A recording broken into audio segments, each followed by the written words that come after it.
Now, this guy right here, Curtis Stevens, I remember a lot of pub being put into this fight because Curtis Stevens from Brooklyn, you know what I'm saying? He talked a lot of shit about Triple G. A lot of people didn't know who the fuck he was because he took two steps back when he lost to a journeyman by the name of Jesse Brinkley.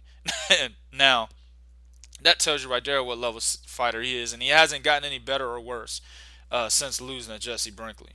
He's all power. He tries to knock you out, and that's mainly one of the reasons why there was a lot of publicity between Curtis Stevens and Triple G. And honestly, if I was Triple G, the type of publicity that this fight was getting, I would have took it too. So I don't really fault him on this fight. But the point is, I'm breaking down why he would not be the A side in negotiations against an Andre Ward and why he does not deserve a Floyd Mayweather fight. Now, Curtis Stevens, I rate him a C plus level fighter. When he fought Triple G, he was 25-3. His last three, he's 2-1. Now, this is where uh, a lot of deception can happen here to casual fans. If you look at the combined opponent's record, it's 65 wins and only 3 losses. Now, in one of those 3 fights, he fought a guy by the name of Toriano Johnson. Now, Toriano Johnson was an undefeated fighter at the time, but he was a prospect. He was a guy that his promoters and his team were pushing him along a little slowly, and that's what they do with a lot of guys that they think have a lot of promise in the sport. They'll beat up a lot of cab drivers about 20 something times, and then they'll actually take a step up uh, against a journeyman, a gatekeeper, or a contender. Um, and this is what it was for Toriano Johnson, and this was actually a comeback fight for Curtis Stevens, right? Well, this was a very close fight. And this is a guy that's not a B level fighter. He's a C level fighter, Toriano Johnson. And it was a very close fight up until Curtis Stevens finally got him out of there, right? And then his one loss out of the 3 was against Hazam Njam Njikum. And for you casuals, that guy just got knocked out by, coincidentally, one of the guys that's being talked about as a potential fight for Golovkin later on this year, David Lemieux. He got fucking obliterated in the 4th round. You know what I'm saying? Now, David Lemieux and Curtis Stevens have very similar styles. You know what I'm saying? They just go in there, they apply pressure, they try to knock the guy out. Well, Njikum beat Curtis Stevens with fucking ease. So that tells you the difference in level between Curtis Stevens and David Lemieux, right? And David Lemieux, in my opinion, isn't even on Gennady Golovkin's level. So why is Gennady Golovkin fighting this guy? Other than the fact that I said that he should have took this fight for the fact that the promotion was good. If you're trying to be perceived as one of the best fighters in boxing, you have to fight the best. Curtis Stevens is not one of the best, and he's never held one of the 4 major sanctioning bodies. Osumanu Adama, another deceptive fighter. Record is 22-3. Decent record. If I was a casual, I'd be like, oh shit, yeah, this guy's pretty decent. You know, he might be able to do something. That's all they look at. Remember, casual fans, they look at shit at face value. I'm here to teach you how to break shit down and look at the detail so you're no longer deceived by the media, right? By these boxing promoters, by these guys that are spokesmen for these boxers that are supposed to be the best in the sport, but they're really not. This is what I'm doing this for, right? Osumanu Adama. When he fought Golovkin, he was 22-3. His last 3 fights, he's 2-1. That includes a fight with Golovkin, so take that off. He's 2-0. But I did the combined opponent record with Golovkin added to it, which at the time he was 28-0, and that brings us to 62 wins, 37 losses, and 1 draw. That's fucking atrocious. You know what I'm saying? That means you've been fighting bums. Take Golovkin's 28 wins out of that combined opponent records. Let's just put it this way. The fighter he fought after losing the GGG, that fighter's record was 17-13. The fighter he fought before fighting Triple G, that fighter's record was 17-24. So take off GGG's 28 wins, the combined opponent record Out of the last two fights that he had, it was 34 wins, 37 losses, and one draw. That's fucking ridiculous, man. More losses than wins. That tells you right there. Those 22 wins that he has against padded fighters. And he actually had to step up before fighting Golovkin, and that was against Daniel Gill, and he lost decisively against Daniel Gill, right?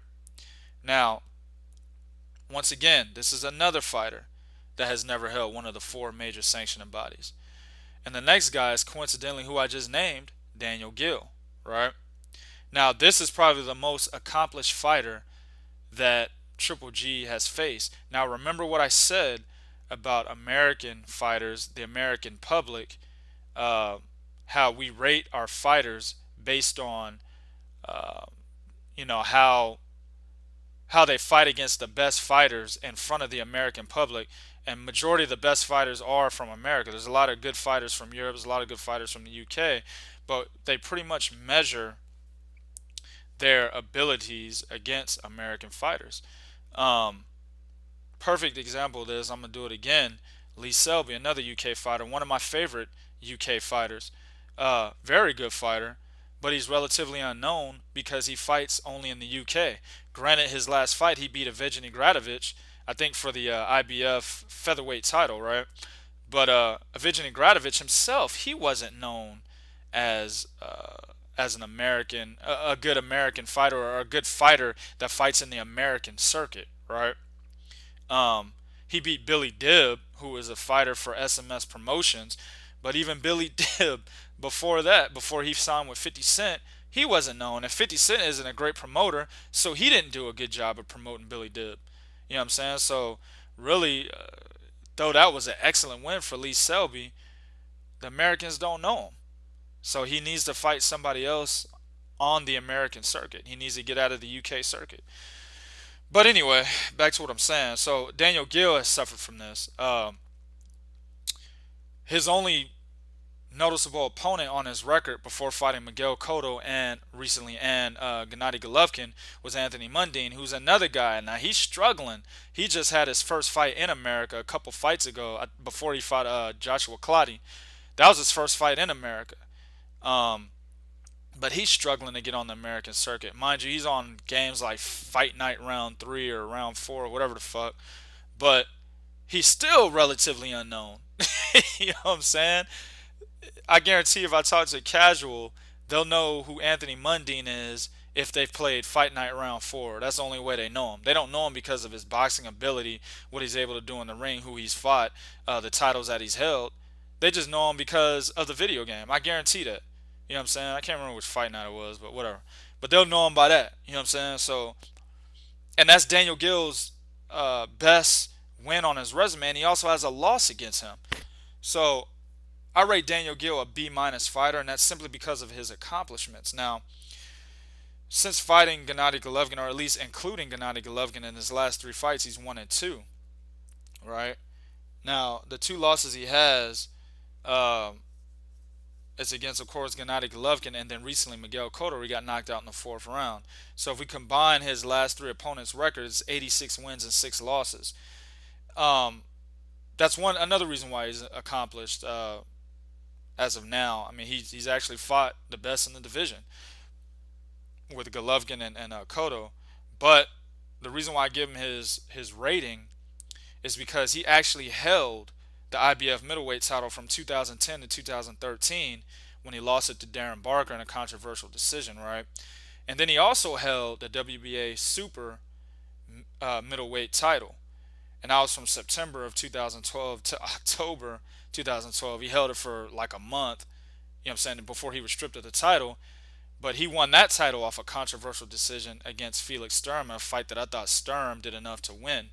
But nevertheless, he's a two-time middleweight champion, right? Now, I'm going to tell you right now, this is the guy, the only guy that has any credibility on Triple G's record.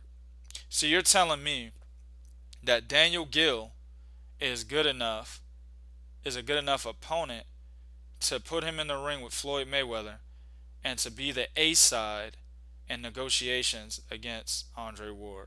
Let's go to the next one. Now, this guy, Marco Antonio Rubio, now a lot of the intermediate boxing enthusiasts, they would say that this is probably the more accomplished guy on Triple G's resume, and I disagree with that. Case in point, his record when he fought Triple G was 59 wins, 6 losses, and 1 draw. Now, his last 3 fights, he's 2-1, including the fight with Triple G. Take that off, he's 2-0. But the 2 guys he fought, one is a prospect who keeps jumping between prospect and journeyman because he's taking L's against fights that step up fights, and then he's winning fights that he's supposed to win. So he's jumping from journeyman to prospect back and forth, and that's Domenico Spada, right? And then the other win was against Dionisio Miranda, who's a known gatekeeper at that division. Now, this is why I don't think he's one of the more accomplished fighters. Now, intermediate boxing enthusiasts, they look at the record, damn, 59 wins, and he has some close to, he has a high knockout ratio. I can't remember his knockouts. But this guy has never held any of the 4 major sanctioning bodies, right?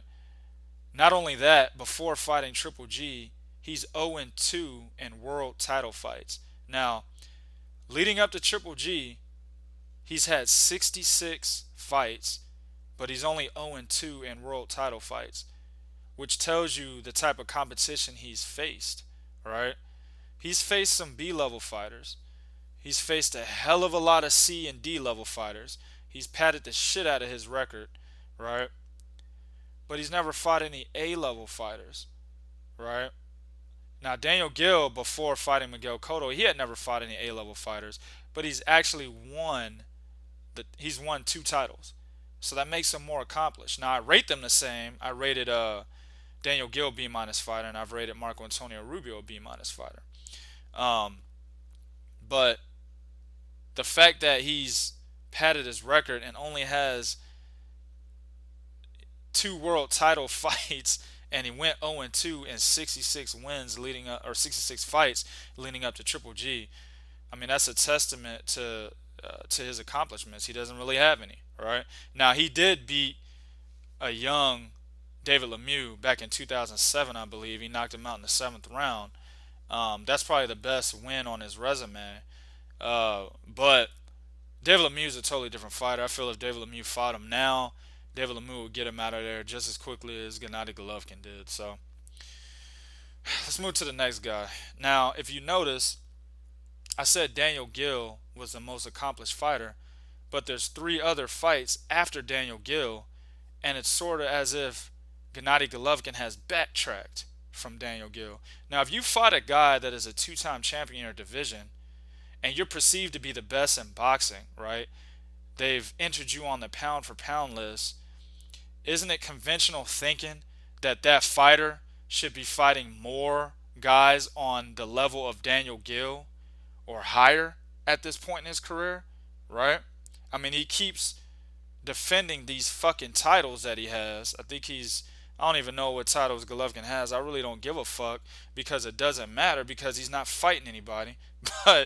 But he's had, I think, 1 or 2 titles that he keeps defending against these guys. Well, if you're at this level, you need to keep moving up. You don't backtrack.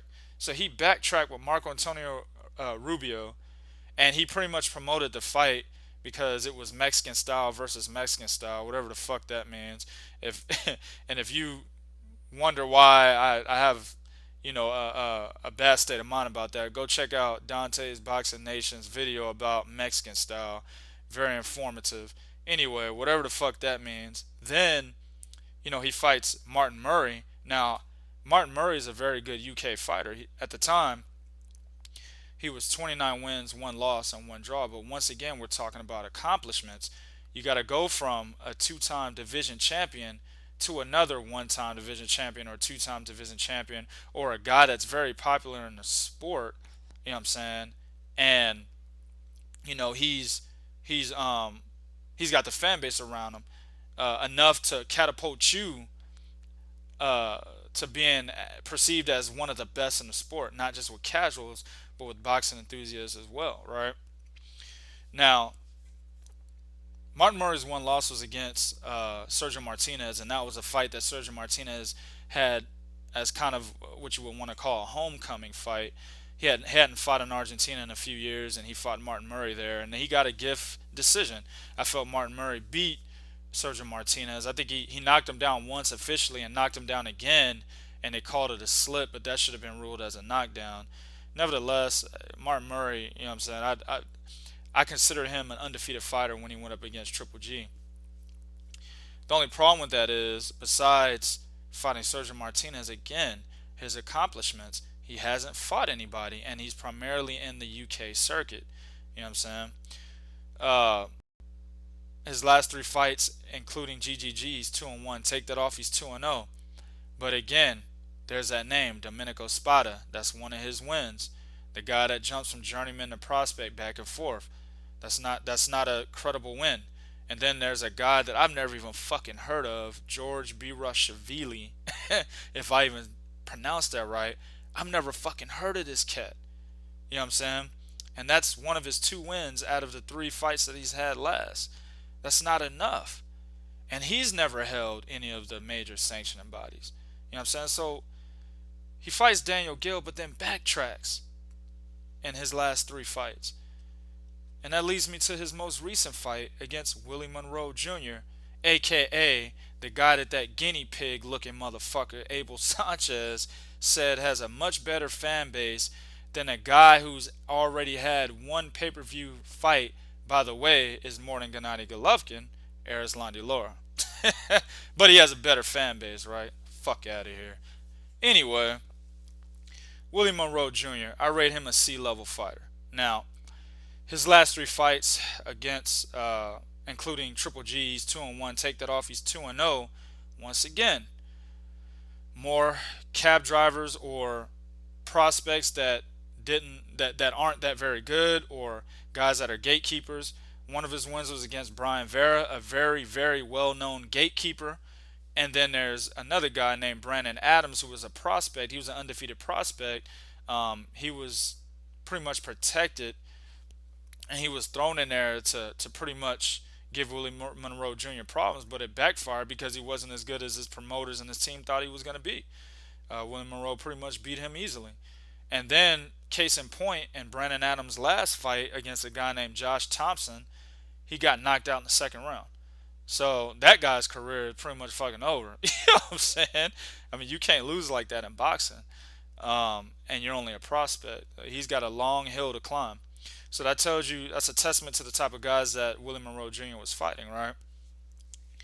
Well, ironically, if you look at the names on this list here, with the exception of Osumanu Adama, Gregor's Proxa, Willie Monroe Jr. is probably one of the least known. Gregor's Proxa had a fan base in Europe. Osumanu Adama, he had a fan base overseas. Willie Monroe Jr. is an American fighter. We don't really know that guy. The only thing we know about him, I think it was Sean Porter knocked him out in the amateurs. You know what I'm saying? I think it was Sean Porter, if I'm right. But he knocked him out in the second round in the amateurs. And then you wouldn't even know that as a casual. You wouldn't even know that as an intermediate boxing enthusiast. You'd have to be an advanced one, right? So, I mean, he's relatively completely unknown. And that's how deep the American circuit is. That's why we rate our fighters based on who they've beaten in the American circuit. And that includes Cuban fighters as well. But this relatively unknown guy, and possibly one of the most unknown fighters on this list, he gave Golovkin probably the most problems.